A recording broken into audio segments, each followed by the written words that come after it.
Sometimes it feels like the sun will never rise, like the birds will never sing again.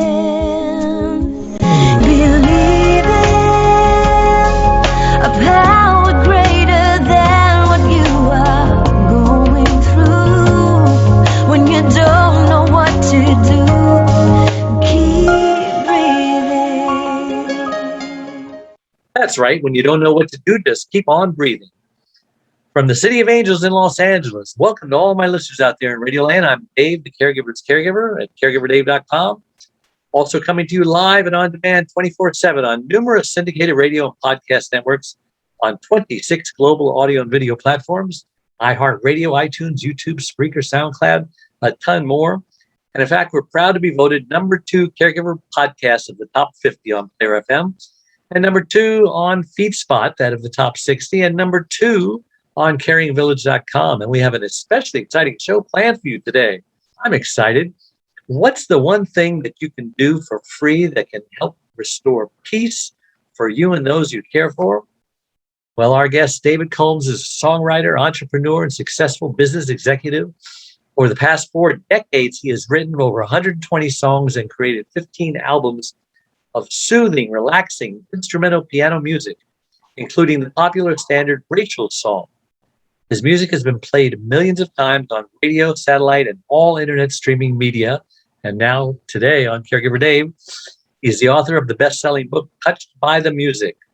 The book is about an inspired, and some say anointed, and I say anointed as well, song. The man who wrote it, successful music business that grew from it, and millions of people whose lives continue to be touched by Dave's peaceful music and his uplifting stories.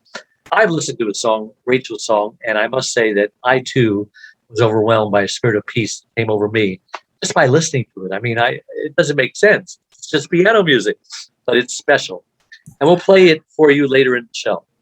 But before we get started, I do want to thank last week's guest, which is Elaine Kennelly. Mom lost her 18-year-old son, Matthew, to suicide, and it's a great show on suicide and the grief process. Just a reminder, you can watch or listen to that interview and all our interviews on our membership website, caregiverdave.com, or any of the other 26 global networks I mentioned earlier. David, welcome to the Caregiver Show. We're so excited to have you on. Thank you, Dave. I'm so glad to be here. This is really exciting. Exciting for me, too. So I do like to ask my guests, just who is David Combs and why was he placed on this earth? Well, I am just a country boy from the mountains of East Tennessee. Born just a few years ago, and I was blessed to be born with a family and a part of the country that just loves music. So I think I have music in my bones, so to speak.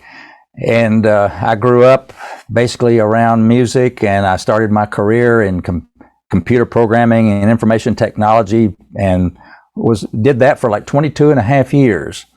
And you're often asked, what are your gifts, and when does God give you a gift? And I'm always puzzled when they say gift in singular, because God does give gifts in a plural sense as well. And also his gifts are not always delivered on our timetable, they're delivered on his timetable. And the best example I can give is that I was 34 years old before I actually wrote the song that now is called Rachel's Song. So I'm just a person that I think was given a gift, the first gift at least, of Rachel's Song. And now my purpose is to make sure that gift is spread around the world to all those people who need to hear it. And so that's at least my gift for the moment. And then, of course, last year I was given the gift of writing a book. And that book was also, I think, intended to help further spread the word and the music around the world as well. Additional medium. So I understand that you were just playing the piano one day and your wife happened to compliment you on it, and she was overwhelmed by it, as far as many other people, and she encouraged you to write it down and to record it and all of that stuff, right? And the rest of it, as they say, is history. Yes, that's exactly right. I know people are not going to believe us when they say that a song is anointed and and it just overwhelms us and reduces the stress and gives us a spirit of peace. So we're going to let them decide for themselves and let them hear about 3 or 4 minutes of a song before we get into the interview, because I think we need to catch their attention, don't you? I think that'd be a good idea.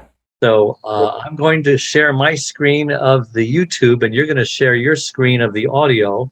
Let me know when you're going to start, and we'll hit it at the same time. All right, give me a countdown. 3, 2, 1.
Wow.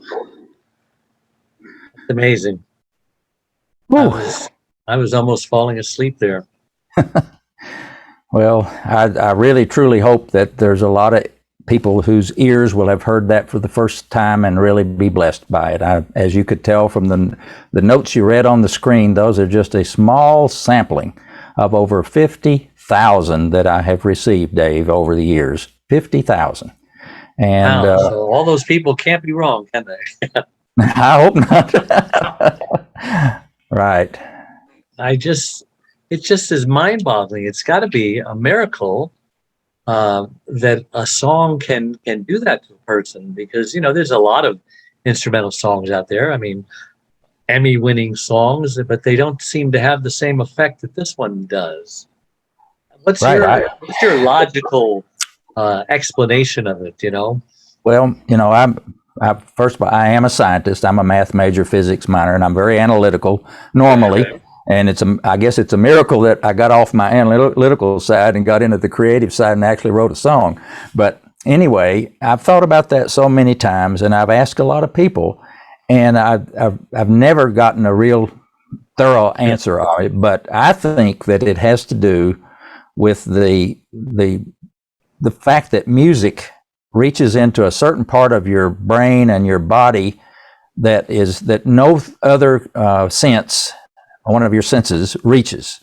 And it can elicit emotions. It can bring about a certain calmness, a peace, it can guide your thoughts into a direction that maybe it needs to go. So I think it's a complex answer, I think, to how does a piece of music with no words touch so deeply into the soul of so many people, and only God knows, I guess.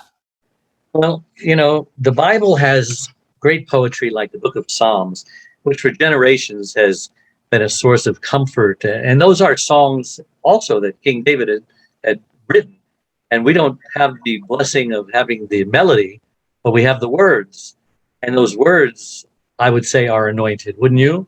I would indeed. And it's funny you say that. I've often thought I would love to have known what those melodies were that King David sang and played as he played his harp and basically sung these psalms that we love so dearly. Well, here's a crazy idea for you, David. I think you should try to go through the Book of Psalms and ask God to give you which of your songs go with which of these psalms. And wouldn't it be a miracle if the melody and the words just matched up on certain songs? That would be a great project for you to have.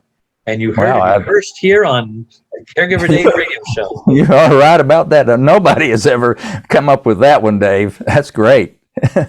I mean, wouldn't that be like God to give a guy like you, just a normal, everyday, average Joe, the melodies, the missing melodies of the Book of Psalms? How many songs have you got now?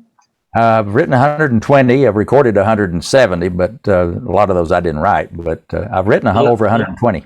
There's 150 Psalms, right? I got 30 to go. We're right in the ballpark. Yeah, you're right. Why don't you work on that? Let me know how that works out for you. Okay, that's a great idea, Dave. So tell us about your faith. You must be a man of faith. Yes, I grew up in a family that loved the Lord and went to church, and my grandparents the same. My great grandfather McConnell was a preacher, so there's some ministerial blood in there someplace. But I love the music. I love the messages. My faith is what gets me through a lot of tough times, and sure. and I just grew around a group of people that had that strong faith and gave me the example to live by. Well, you're in a good music town, Nashville. I owned property out there. I have family and relatives and friends out there. I love Nashville. If it wasn't for my wife, I'd live there because she loves Southern California. But maybe one day. Have you had the opportunity to share this with some Nashville people and maybe make it to the Grand Ole Opry or I don't know. I've been to the Grand Ole Opry and sat backstage and met some of the good old greats some of them are no longer with us, but Gary Prim is the artist that I use, and he and I have he's the original performer of Rachel's Song, and we've done all 15 albums together. And, his reputation in Nashville is just of a unbelievably talented session musician. The music that comes through him and all these arrangements, I wrote the song, and Gary created the arrangements and played them. So it was a partnership between me and Gary, and just that partnership has lasted from 1986 when I first met Gary. And he's just a dear, dear friend of mine and forever will be. And just a wonderful person, wonderful musician. You happen to know a man by the name of Steven Seiler, musician, songwriter out there in Nashville? No, I don't. I've never met Steven. I'm going to try to hook you two up because he has written our theme song, Keep On Breathing. And he has this ministry of ministering to caregivers through song and lyrics. And I mean, you're in the same town. I don't know, but maybe something will happen from that. I will introduce you to. And he knows a lot of people. And if you're meant to be doing something in Nashville like that, then, the ball will be in God's court. Well, actually, I don't live in Nashville. I live in Winston-Salem, North Carolina. Now, I was born in East Tennessee, in Irwin, Tennessee. That's just across the mountain from Asheville, North Carolina. It's on the far eastern side.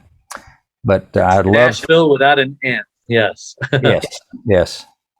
But I do love Nashville, and all the musicians and people in the music industry there that have helped me over the years have been wonderful. I'm going to forward this show on to my contact in Nashville, and she was in the music business for many, many years, and we'll see what happens, if anything. Okay, I appreciate that. That'd be great. So when did you first record Rachel's song? It was in 1986. I guess that's 35 years ago. That was the day that I basically, it was in August of 1986 that I hooked up with Gary Prim and told him I had a song that I would like for him to record a demo for me.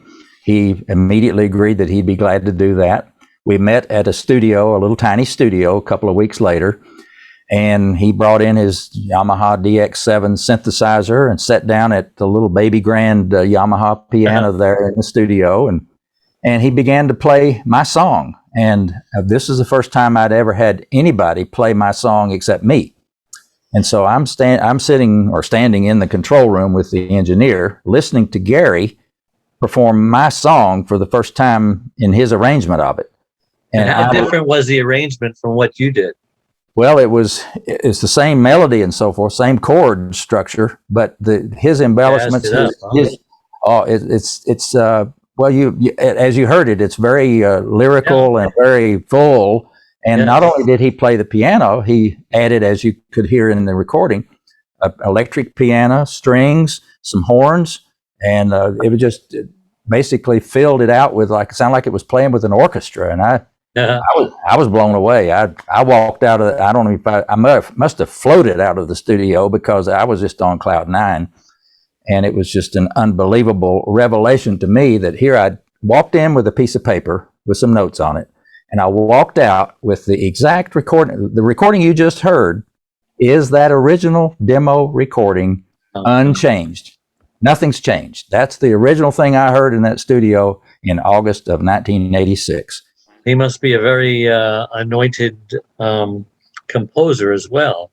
He is. He's written several songs in his own right, and he is just a very gifted musician. He is dearly loved by the musician community in Nashville, Tennessee. Just from the stars on down to the studio musicians, they all love Gary. Awesome.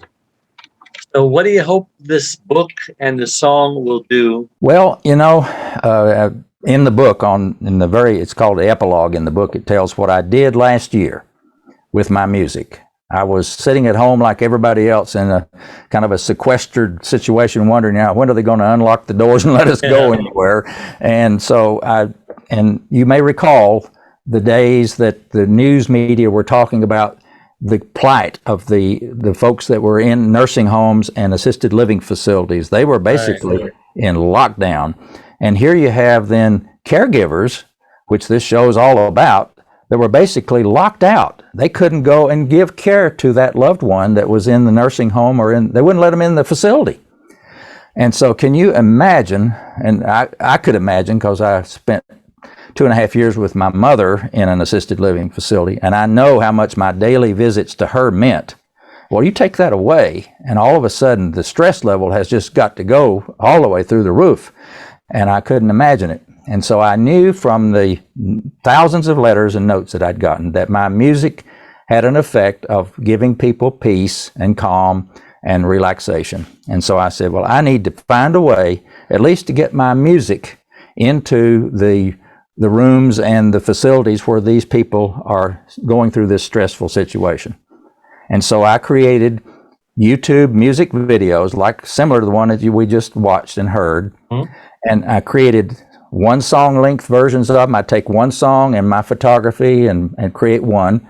But I knew also that the caregiving help in the facility needed to have something they could just push play and then they could walk away and not have to mess with it. So I created YouTube videos that will play for 6 to 7 hours. You just start it. That's perfect. So you just start it and let it keep on playing. And that way they don't have to keep up with it and it'll play all day long. And so I did that. And this is free music, huh? It's free to them. How do you make a living doing this? Or do you have another income that you can rely on? Well, fortunately, I had this was after 40 years in the music business of selling CDs and tapes and so forth. And as you now know, music is pretty much in the digital realm almost totally now anyway, with some exceptions of still selling a few CDs, and now vinyl records seem to be making a small comeback. But by and large, it's all digital. And so the streaming and download business is where the income is really coming from. But in my case, I didn't care whether I made a nickel off of these videos. I wanted to get them to those people to help them. And I found a way to get those videos, at least the links to those videos, to all 44 or 45,000 nursing homes and assisted living facilities in the entire country. Good for you. What a blessing that is. And God is certainly blessing you as a result. So tell me about your caregiving experience. Have you ever been touched by caregiving? Absolutely. Basically, in two aspects of our life. My wife, Linda, her mother had Alzheimer's, and her Alzheimer's disease was a 24-year long ordeal. It started at like age 51, and she passed away at age 75.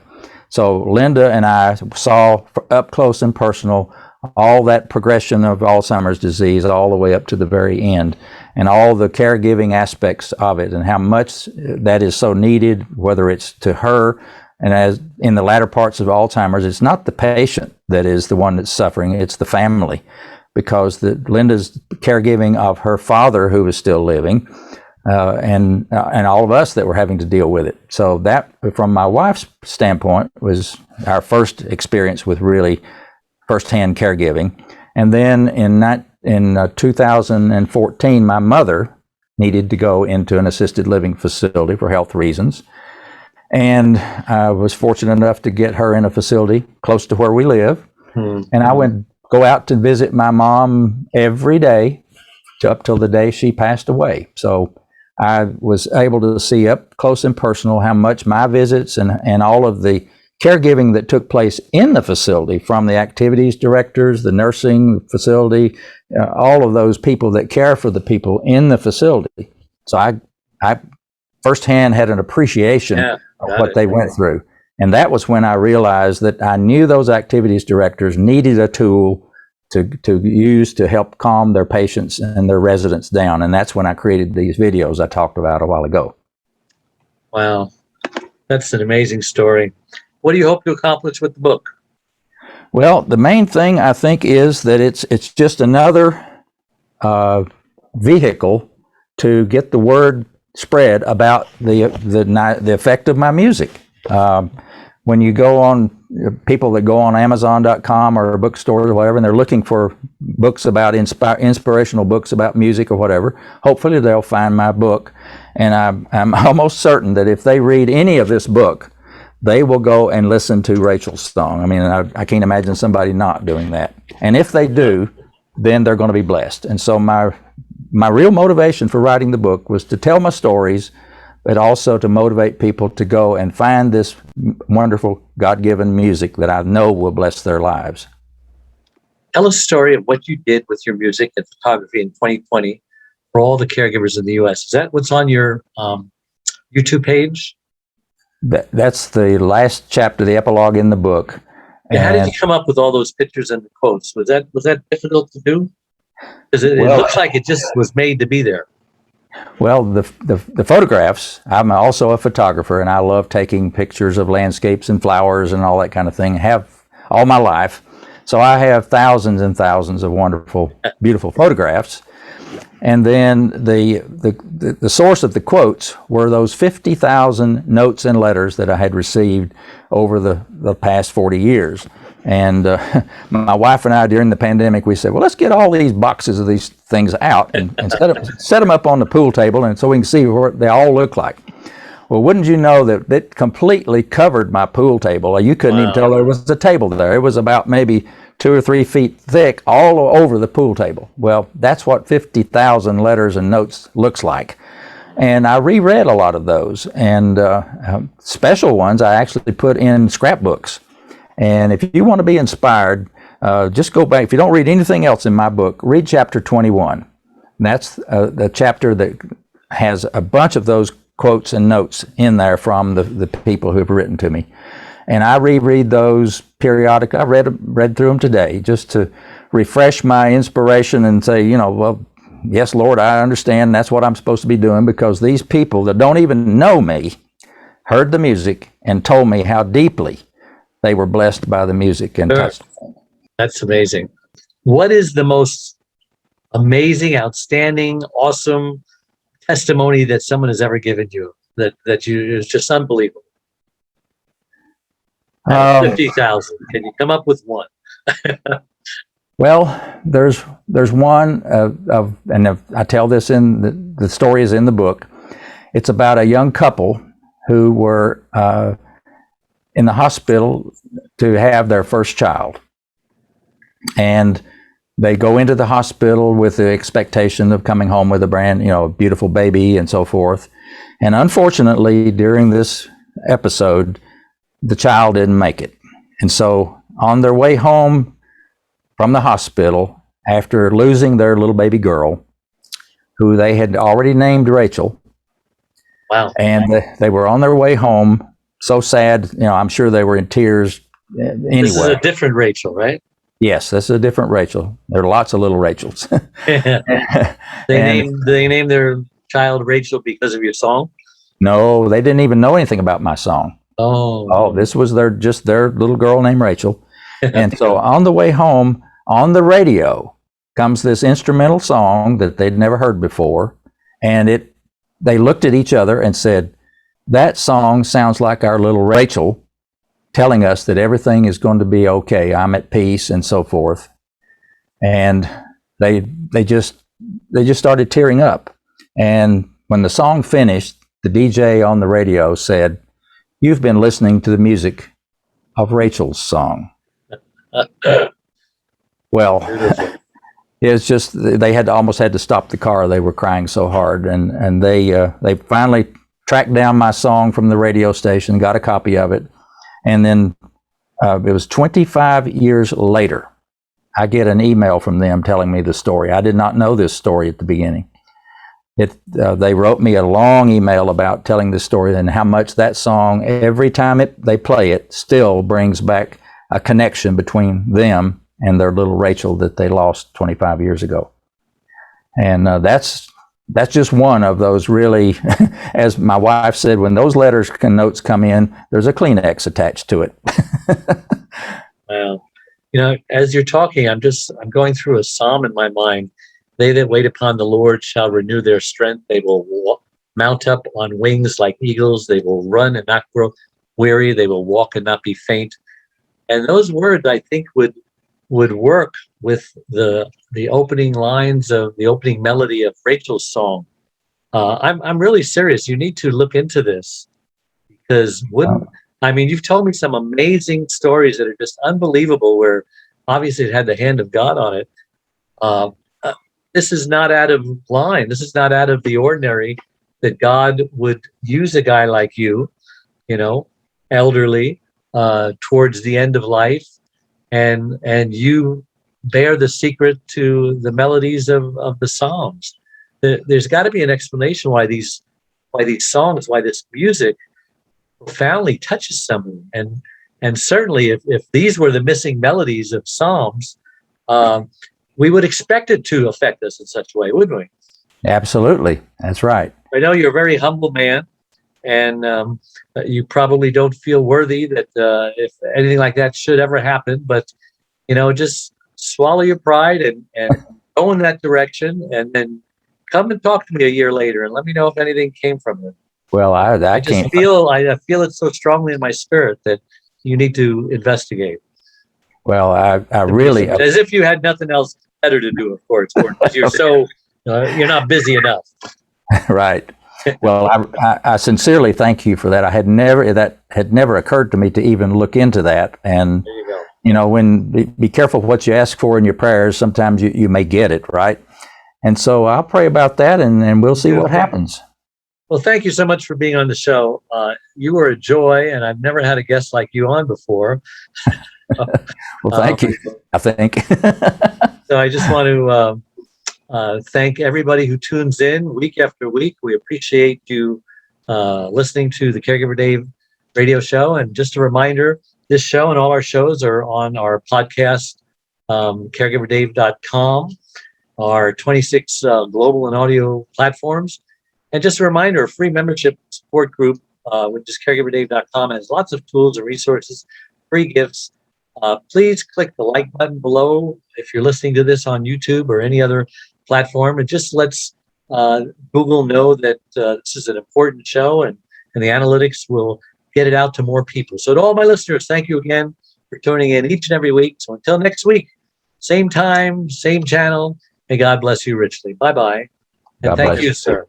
Thank you.